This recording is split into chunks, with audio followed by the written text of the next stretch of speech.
into some of the variables that you're looking at, I suspect that you're thinking about labor participation rates and that sort of thing. But I wonder if you might talk about some of the macroeconomic variables that indicate to you that this great divergence between what would have been the economic recovery that we should have had and didn't Doesn't happen. matter. Pick one. Any of them. They all show the same thing.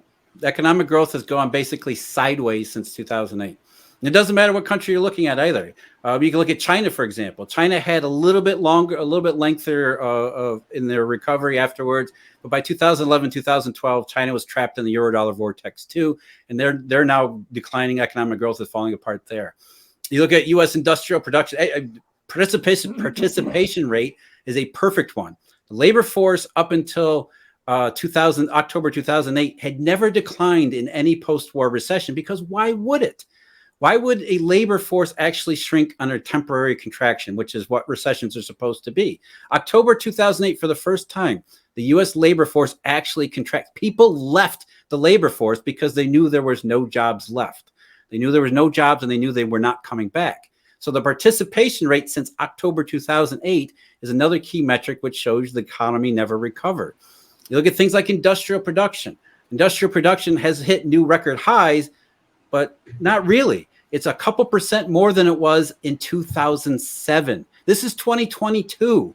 2022, 15 years later, U.S. industry is a few percent more than it was 15 years ago. And you can see the break in trend. The break in trend for all of these macroeconomic variables, 2007 and 2008.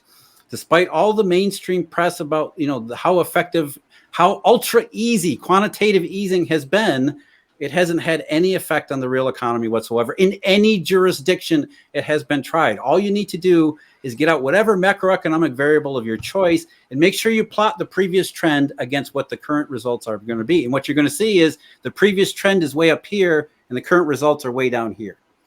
Jeff, I think we're on the same page with that. Honestly, I agree that we've had negligible economic growth, and the economic growth that has taken place has been from sectors that typically don't actually benefit the domestic economy or any domestic economy. They're largely accounting conventions that are sort of masquerade as economic growth. One area, though, where I believe we have seen just an obscene amount of lending over the last 10 or 12 years has been against existing collateral, right? So, for example, mortgage lending obviously has exploded over the last 10 or 12 years. No? Okay. So not at all. I'm telling you, go to it's called the Z1 series, which used to be called the Flow of Funds, but it's now called the Financial Statistics of the United States. It's prepared by the Federal Reserve. It essentially put together call reports that are taken from all the banks that are under their jurisdiction. They even have a section for the rest of the world too, because on a deep level, they know that this is a globally interconnected system.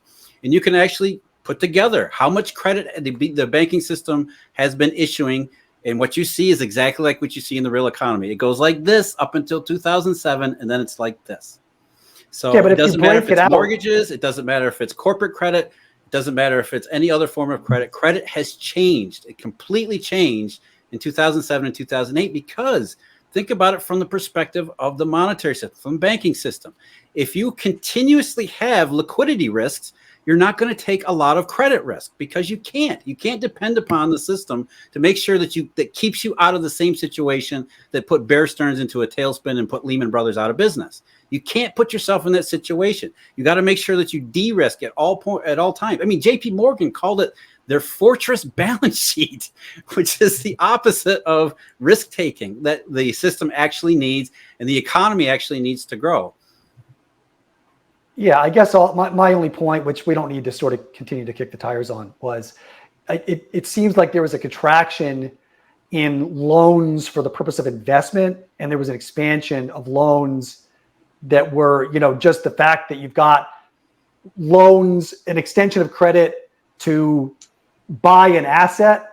At the margin, asset demand for assets goes up, asset prices go up, which means now you've got more collateral available to borrow against, and you've got this sort of I'm going to say virtuous cycle. Of course, it's not virtuous in any real sense, but it's virtual in a mechanical sense.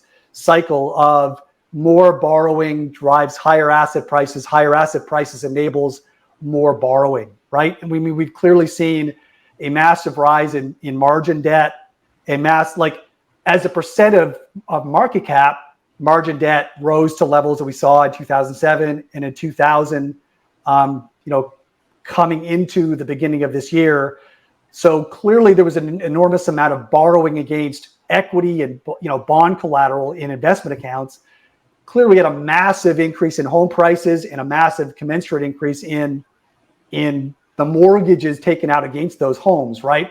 But what I think your core point is, there wasn't any productive credit creation. All of the credit creation was towards malinvestment and had the direct effect of inflating asset prices through this virtual credit asset cycle.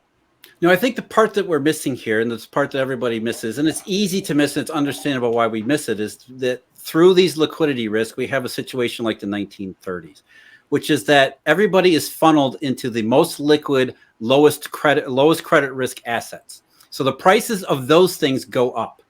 But what we don't see is the fact that mom and pop can't get a loan at any price. And that there are a lot of mom and pops and small and medium-sized businesses that are completely cut off of credit.